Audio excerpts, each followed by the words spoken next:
మా తాతగా శ్రీ కొత్త రామకోటయ్య గారు, రచన వి నరసింహరాజు గారు. 13వ చివరి భాగం 5/1/20. కనువిప్పు. 1988 అక్టోబర్లో తాతగారు అమలాపురం వచ్చి అనుకోకుండా 10 రోజులు ఉన్నారు. ఆ 10 రోజుల్లో చాలామంది తాతగారి ప్రార్థనా సమావేశాల్లో పాల్గొని స్వస్థత పొంది ఆ 10 రోజులు అందరికీ చక్కని సందేశాలు అందించారు. తనలో శాస్త్రి గారు ఉండి ఎలా పనిచేస్తుంది వివరించారు. ఆ 10 రోజులు అయ్యాక రేపు తాతగారు వెళతారనగా నాకు ఒక సంకల్పం కలిగి మహానుభావుడు మహిమాన్వితుడైన తాతగారి పాదపూజ చేసుకుందామనిపి అలా పెద్దలు సేవించి వారి అనుగ్రహాన్ని పొందాలనిపించి ఈ విషయాన్ని తాతగారితో చెప్పి అంగీకరిస్తే చేద్దామనిపి చెప్పా. తాతగారు వెంటనే నా జీవితానికి సరిపోయే సందేశాన్ని అద్భుతంగా వివరించి, చూడండి, నేను మాట చెబుతా, ఏమనుకోవద్దు. మా గురుపాదులు వేటూరి ప్రభాకర శాస్త్రి గారు జీవించి ఉన్న ఆయన శిష్యులు చాలామంది ఆయన వ్రాసుకున్న కళాలు ఇమ్మని, వారు పట్టుకునే కర్రలు ఇమ్మని, తొడుక్కునే జోళ్ళు ఇమ్మని అడిగేవారు. అప్పుడు వారు ఏం చెప్పేవారో తెలుసా?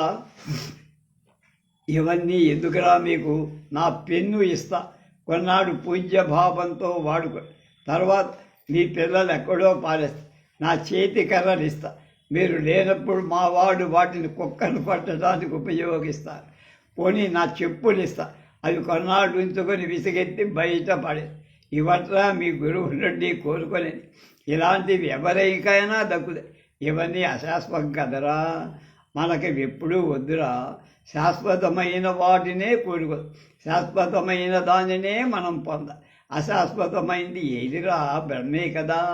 ఆ శాశ్వతమైంది ఏదిరా, బ్రహ్మే కదా. ఆ బ్రహ్మపదాన్ని కోరుకుందాం.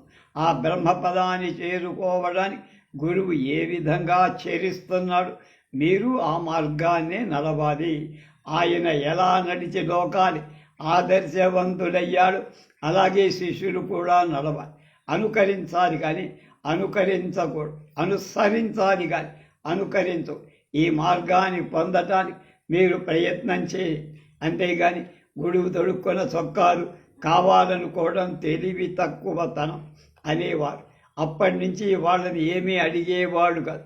ఈ పాదపూజ విషయము అంతే, ఏముందండి చేసేది, దీంట్లో శ్రమేముంది, ఈ పని చాలా తెలియదు.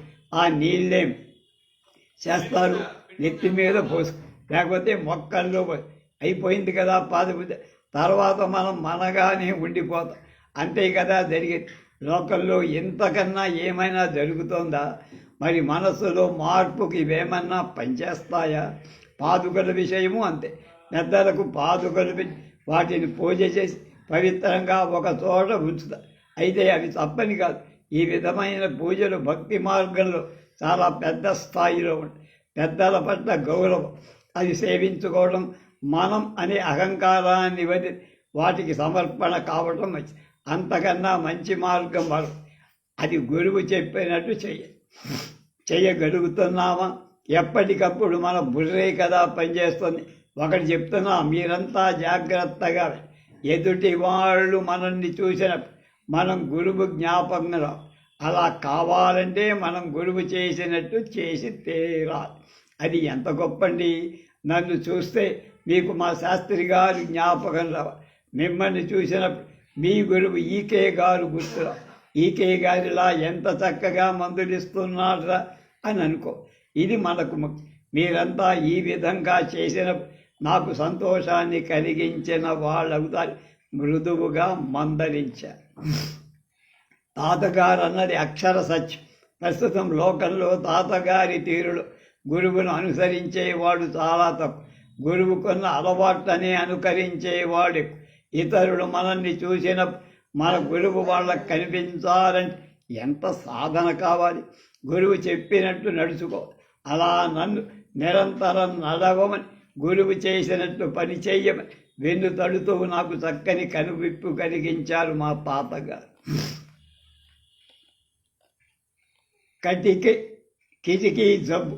మన లోకంలో రకరకాల జబ్బుల పేర్లు వింటున్నాం, కానీ ఈ కిటికీ జబ్బు గురించి ఒక తాతగారి దగ్గరే విన్నాం మేము.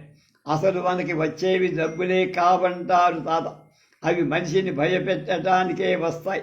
మనం భయపడితే మనసులో ఉండిపోతాయి, లేకపోతే ఎక్కడి నుంచి వచ్చాయో అక్కడికే పారిపోతాయి. దీనిలోని ఆంతర్యం గ్రహించలేకే మనం అంతా చిక్కుల్లో పడుతున్నాం.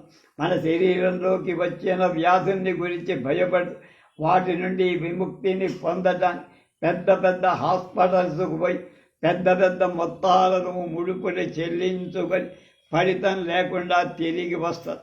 డాక్టర్లు కూడా రకరకాల ప్రయత్నాలు చేసి మనకు వచ్చిన వ్యాధికి కల కారణం తెలుసుకోలేక వెన్ను ముదిరాక తదే తగ్గుతుందిలే అని పేషెంట్ చెవిలో బ్రహ్మోపదేశాన్ని పంపిస్తే మరెక్కడి లోపం ఉంది? ఆ విషయానికే వస్తున్నా. ఒకసారి తాతగారి దగ్గర క్యాన్సర్ వ్యాధితో బాధపడి 70 ఏళ్ల ముసలాయిని తీసుకొచ్చా.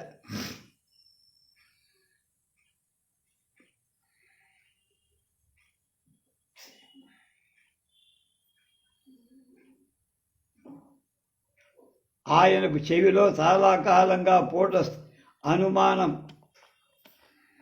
వచ్చి ఘన వైద్యులకు చూపిస్తే క్యాన్సర్ అని తేల్చారు. వెంటనే కరెంటు పెట్టించకపోతే ఎదిగిపోతుందన్న తర్వాత ఆలోచించి కరెంటు పెట్టించిన మళ్ళీ రాదన్న గ్యారంటీ లేదని అన్నీ చూసి వచ్చాక పెద్ద ఆయన తాతగారి దగ్గరికి తీసుకొచ్చి అప్పుడు తాతగారు ఆయన్ని చూడగానే మీకు ఏ జబ్బు లేదు, అసలు అది క్యాన్సరే కాదు, మీరు కంగారు పడటం తప్ప ఏ మందు పుచ్చుకోకండి, మనకు కావాల్సింది మెడికేషన్ కాదు వెరిఫికేషన్ కావాలి. మనం చేస్తున్న ఆలోచిస్తున్న పనుల పట్ల నిరంతరం వెరిఫికేషన్ అని చెప్పారు. వచ్చిన వాళ్ళకి ఏమిటో అర్థంగా అయినా తాతగారి పట్ల చాలా గురి ఉన్న ఆ వ్యక్తి కావటం వల్ల నమస్కారం పెట్టి తాతగారితో మీరు అన్నది నిజమే, మరి నాకు ఈ పూట వస్తోంది కదా, ఈ కారణం ఏమిటి? అప్పుడు తాతగారు ఇవన్నీ కిటికీ జబ్బులండి.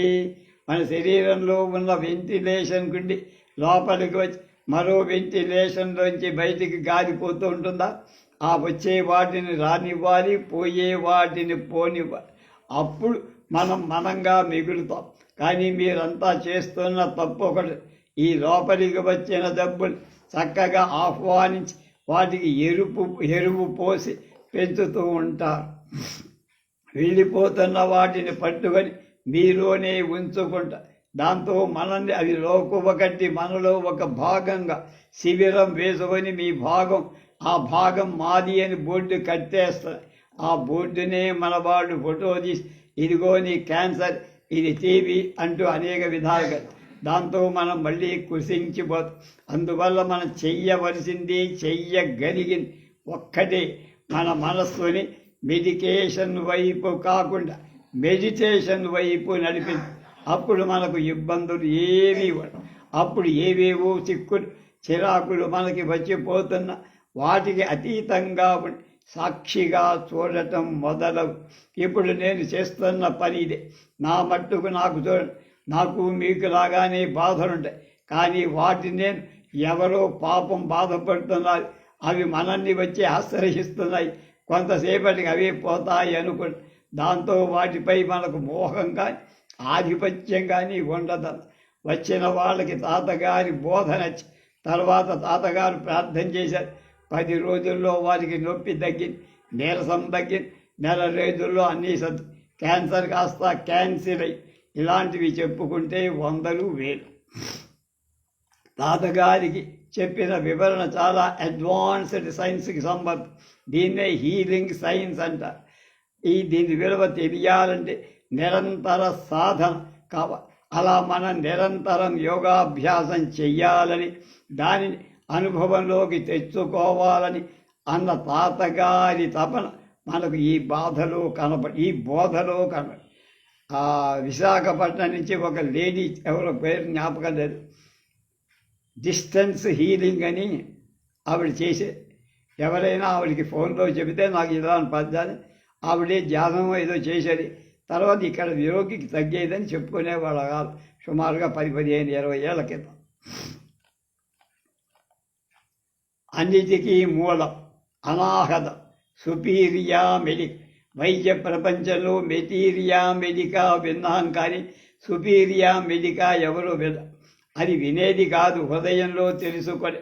తాతగారు ఈ సుపీరియా మెడికాను దర్శించి నా ద్రష్ట కావడం ఆ విషయాన్ని అత్యంత సులభంగా చెబుతారు. పెద్ద పెద్ద డాక్టర్లకి ఈ సుపీరియా మెడికా గురించి చెబుతూనే ఉంటారు. అదేమిటో ఒకసారి చూద్దాం.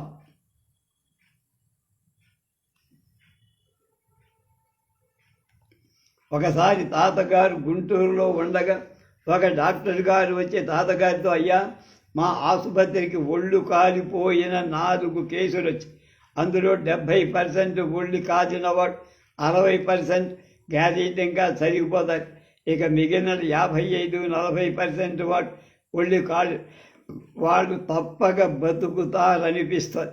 ఇది మా వైద్య శాస్త్రాన్ని బట్టి అనుకుంటున్నా, మీరేమంటారు తాతగారు అని. ప్రేజర్ అయ్యాక తాతగారు డాక్టర్ గారితో, మీరు అనుకున్నది కరెక్ట్ కాదంటున్నారు మా శాస్త్రి గారు. 70%, 50% వాళ్ళు కాలిన వాళ్ళిద్దరూ బతుకుతారట, 60%, 40% ఒళ్ళు కాలిన వాళ్ళిద్దరూ చనిపోతారని శాస్త్రి గారు అంటున్నారు. అదేమిటండి అని నేను అడిగితే, అంతేరా అన్న వివరించా. డాక్టర్ గారు ఏం మాట్లాడారో తెలియదు. ఆ తర్వాత తేలింది ఏమంటే, శాస్త్రి గారు చెప్పినట్లే జరిగి తాతగారు అన్నట్టు ఆ ఇద్దరు వెళ్ళిపోయారు. ఇంకో ఇద్దరు బతికి బట్టగా.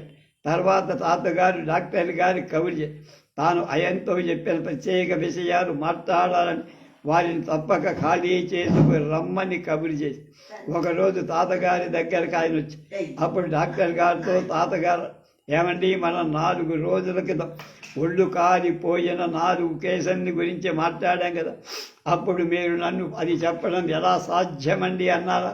దానికి మీకు ఇప్పుడు సమాధానం పిచ్యూటరీని గురించి మీ వైద్య శాస్త్రం సమగ్రంగా చెబుతుంది అని అడిగారు. దానికి ఆ వచ్చిన డాక్టర్ గారు తాతగారితో, అయ్యా, నిజం చెప్పాలంటే పిచ్యూటరీ గురించి వైద్య శాస్త్రానికి కొంతవరకే అందిందండి, దాని మీద సమగ్రమైన పరిశోధన ఇంకా జరగాలి. విదేశాల్లో భారీ ఎత్తులోనే దీని గురించి పరిశోధన జరుపుతారు. ఇప్పటికి మాకు అందిన విషయాలు ఏమిటంటే, చాలా చెప్పనలవిగా ప్రమాద పరిస్థితుల్లో మనిషిని ఈ పిచ్యూటరీ రక్షిస్తుంది అని తెలిసి, ఒళ్ళు అంతా కాలిపోయిన హెమరేజెస్ వచ్చినప్పుడు, ఎక్కడైనా కొండ గుహలో చెక్కినప్పుడు, అతనికి అన్నాహారాలు లేనప్పుడు ఈ పిచ్యూటరీ వాళ్ళని బతికిస్తోందని తెలుసు. మరి ఈ పిచ్యూటరీ పని చేయడం మానేస్తే ఏం జరుగుతుంది? ప్రస్తుతానికి అంతవరకే అంది అని చెప్పారు. అప్పుడు తాతగారు, ఆ పైనుంచి నేను చెబుతా, ఇది యోగ శాస్త్రాన్ని దర్శించిన వాళ్ళకి అందుతుంది. మీ వైద్య శాస్త్రంలో ప్రాణాయామ పరిస్థితులు ఈ పిచ్యూటరీ నుండి అతి తక్కువ పరిణామాలు ఒక ద్రవం రక్త ప్రసారంలోకి వస్తే మనిషి బతుకుతున్నాడు అన్నారు కదా. నా ప్రశ్న ఏమిటంటే, ఈ ద్రవాన్ని రిలీజ్ చేసేది పిచ్యూటరీ అయితే, అలాగ రిలీజ్ చెయ్యాలని పిచ్యూటరీకి చెప్పేది ఎవరు? ఆ చెప్పేవాడి గురించే చెబుతున్నా. అది మనం అనుకుంటున్న అశాశ్వతమైన పదార్థం కాదు. ముందుగా మీరు ఒకటి తెలుసుకో, ఏది 3 కొలతలతో ఉంటుందో అదేది ఈ ప్రాణానికి కేంద్రం కాదు.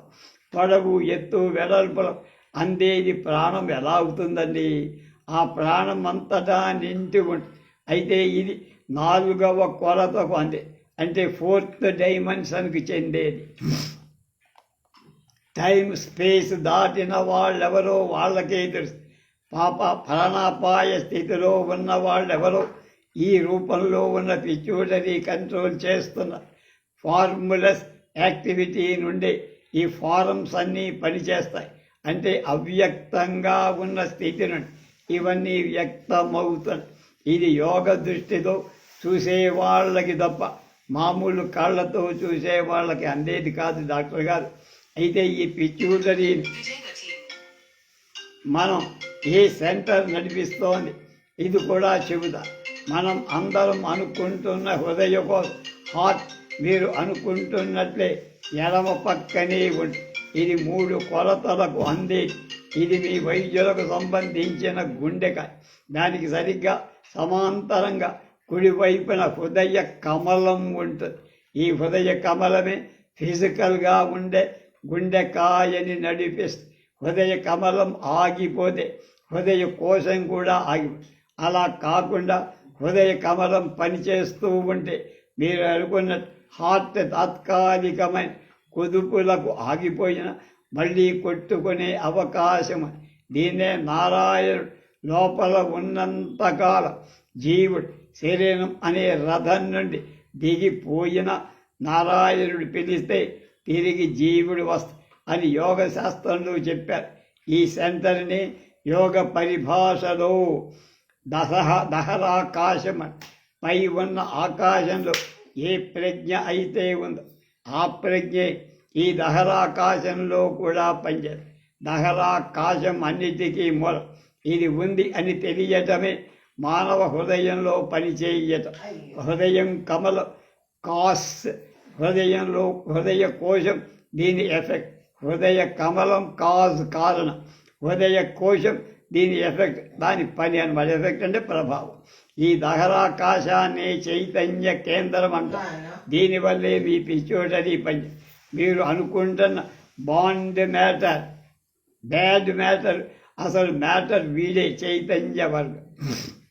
ప్రాణాపాయ పరిస్థితుల్లో ఉన్నవాళ్ళని గురించి ప్రేయ చేసిన అంటే మాస్టర్ సిసివి అనే బీజాక్షరాలు పలికిన ఈ దహరాకాశం నుండి ప్రజ్ఞ పనిచేసి పిచ్యూటరీని మేల్కొని అప్పుడు పిచ్యూటరీ నుండి ఒక లిక్విడ్ డ్రాప్ సర్క్యులేషన్లోకి వచ్చి ఫిజికల్ బాడీ నిలబడటం జరుగుతుంది.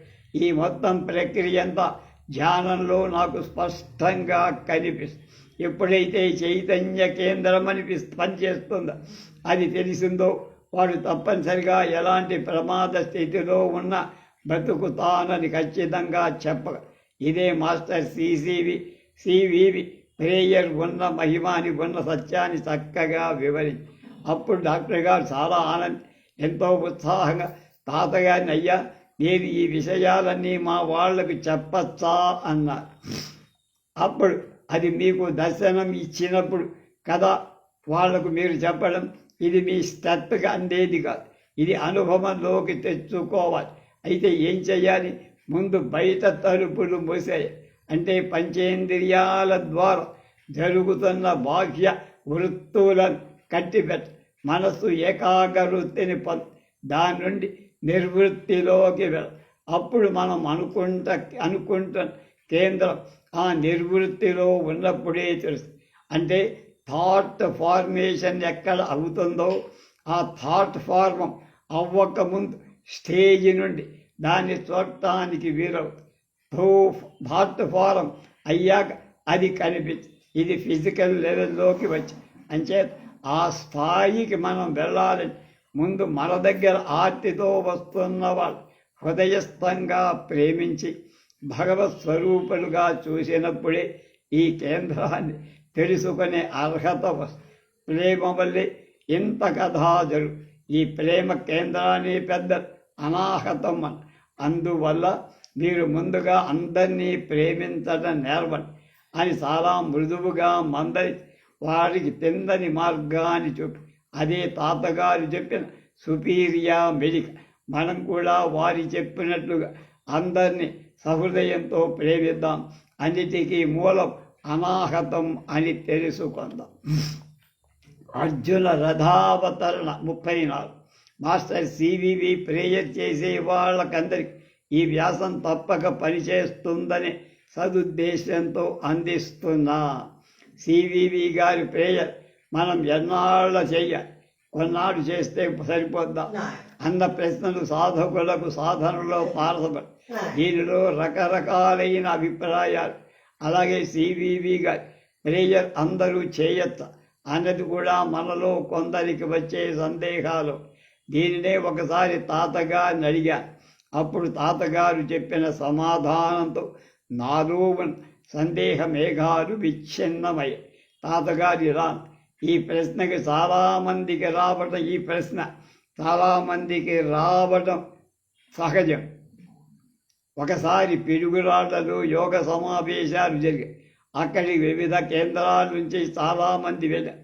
అప్పుడు నేను, శేషగిరిరావు, రాణి సూర్యనారాయణ గారు, ఉన్నవ లక్ష్మీనారాయణ గారు బయలుదేరి పిడుగురాళ్ళు ప్రార్థనా సమయం గుంటూరు నుంచి నరసరావుపేటకు వెళ్తుంటే దొరుకుతుంది. ప్రార్థనా సమావేశంలో పాల్గొంటే వీళ్ళు తట్టుకోలేరు అన్నాడు.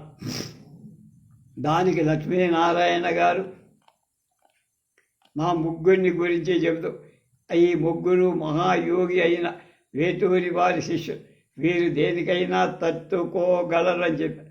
అయినా ఆ సాధకుడు మమ్మల్ని లోపలికి రానివ్వడానికి ఒప్పుకో. చివరికి లక్ష్మీనారాయణ గారిని కూడా బయటే కూర్చోబెట్టి దానికి కారణం అడిగితే వాళ్లకు మృత్యువు కూడా దాపరించవచ్చు అని బెదిరించారు. అప్పుడు లక్ష్మీనారాయణ గారు, అసలు మనకు యోగమే మృత్యుంజయం కదా, ఒకవేళ ఈ యోగ సాధనలో మృత్యువు వస్తే అంతకంటే సంతోషించదగిందే ఉంటుంది అని చెప్పి మమ్మల్ని కూడా లోపలికి తీసుకెళ్ళి, అలాగే ఉంటాయి మన వాళ్ళు చేసే పని. సివివి గారి ప్రయోజనం అందరూ చేయొచ్చా చేయకూడదా అన్న నిర్ణయాన్ని తీసుకోవడానికి వాళ్ళెవరు? అందరూ ఆ మహామంత్రాన్ని ధరించడానికి చెబితే మనం ఎవరం అడ్డు పెట్టడానికి? అది ఎవరైనా సివి గారి మంత్రాన్ని ధ్యానం చేసుకోవచ్చు, సర్వశ్రేయస్సు కలిగించేది. అలాగే సివివి గారి ప్రేయర్ ఎన్నాడు అని ప్రశ్న కూడా. నేను ఒకసారి ధ్యానంలో శాస్త్రి గారిని, అయ్యా నేను సివివి గారి ప్రేయర్ ఇంకా ఎన్నాడు చెయ్యాలి? దానికి వారు ఎంత చక్కగా సమాధానం చెప్పారనుకున్నారు. ఆయన నన్ను వెంటనే ఎదురుగా గోడ మీద ఉన్న ఒకటో చూడమన్నారు. అది అర్జున రథ అవతరణకు సంబంధించలేదు. అది చూపిస్తూ, దాన్ని చూస్తే నీకేమన్నా అర్థమవుతోందా అన్న. నాకు వెంటనే చిత్రంలో ఉన్న అంతరార్థం చక్కగా అర్థమై, అదేమిటో మీకు కూడా చెబుతూ, యుద్ధం అయ్యాక కృష్ణుడు అర్జునుడి రథం నుండి ముందుకు దిగి పొమ్మన్నాడు. ఆ తర్వాత కృష్ణుడు దిగాడు. అప్పుడు ఆ రథం పైకి పోయి భస్మమైందని భారతంలో చెప్పారు. అంటే అర్థం ఏమిటండి? చాలా అర్థం. తల్లి గర్భంలో ముందుగా జీవుడే వస్తాడు. అంటే ఈ శరీరం అనే రథాన్ని ముందు జీవుడే, తర్వాత భగవంతుడికి వచ్చి ప్రాణం పోస్తాం. అప్పుడే మనం బతికి. మనం నవమాసాలు తల్లి గర్భం నుండి వేరైన ఉత్తర క్షణంలో భగవంతుడి ప్రజ్ఞ మనలో భగవంతుడు మనలో ప్రవేశించాడు అన్నదానికి నిరూపణగా ఏడుస్తాం. మనలో కదలికలు ప్రారంభం. మనం ఏడిస్తేనే పెద్దవాడు నవ్వుతా, మనం ఏడవకపోతే పెద్దవాడు ఏడ్చి ఆ మృతపిండాన్ని బయటపరిచి, ఇది మనం పుట్టినప్పటి ఇక మనం వెళ్ళిపోతున్నప్పటి సంగతి కూడా. ఇది చాలా ముఖ్యం. మన శరీరాన్ని వదిలి వెళ్ళేటప్పుడు ముందుగా జీవుడు ఈ రథం నుండి దిగిపోతాడు. తర్వాత నారాయణుడు దిగిపోతాడు. అప్పుడే ఈ శరీరం అనే రథం కాలిపోయి. ఒక్కొక్కసారి ముందుగా జీవుడి దిగిపోయినా మనలో నారాయణ ప్రజ్ఞ ఉన్నంతసేపు మనం బతికే. అవసరమైతే నారాయణుడు ఆ జీవుడిని మళ్ళీ పిలుస్తా. అప్పుడు మళ్ళీ జీవుడు రథం అప్పుడు చనిపోయినవాడు తిరిగి మాట్లాడటం జరుగుతుంది. లోకంలో అక్కడక్కడ మనం ఇలాంటి సన్నివేశాలు చూస్తూనే ఉంటాం. అంటే నారాయణీయమైన ప్రజ్ఞ మనలో పనిచేసినంతకాలం మనం జీవిస్తున్నట్లే. ఆ ప్రజ్ఞ మాయమైతే మనం కూడా మాయమవుతాం. మా గురువు గారు ఇచ్చిన సందేశం ఏమిటంటే, సివివి గారి ప్రేయర్ నాలో ఉన్న నారాయణుడు నా నుండి వేరు పడే వరకు చెయ్యాలి అని పరోక్షం అని చెప్పారు. అదే అర్జున రథ అవతరణ కథ. నేనే కాదు, మీరంతా కూడా మీ ఈ ప్రార్థన జీవితాంతం చేసి తరి. ప్రభాకర గురో శిష్యం భక్త్యాచాచన్వ్యం భక్తాచా చంచలం చయం రామకోటయ్య నామానం తం వందే గురూపినం అని దీన్ని ఈ నరసింహరాజు గారు ఈ పుస్తకాన్ని సమాప్తి చేశారు. రేపటి నుంచి ఇంకొక కొత్త పుస్తకంలోకి మనం ప్రవేశిస్తాం. స్వస్తి.